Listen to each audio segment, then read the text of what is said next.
First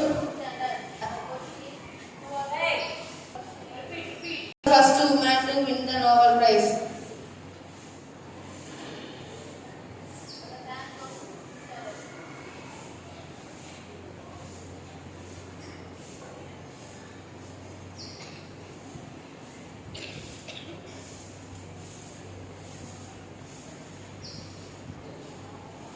Introduce yourself.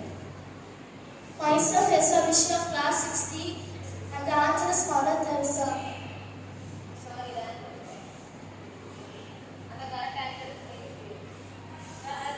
Very clear.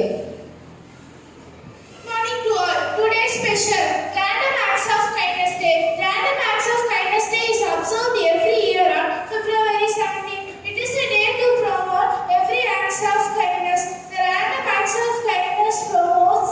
Thank you. Have a nice day. Birthday wish. Good morning to all. My name is Alvis Natasri. I am class 4C. This is my 9th birthday. Today message from us. Don't waste food. Thank you. Good morning to all. My name is D. Bharati. I am class 4C. This is my 10th birthday. Today's my message is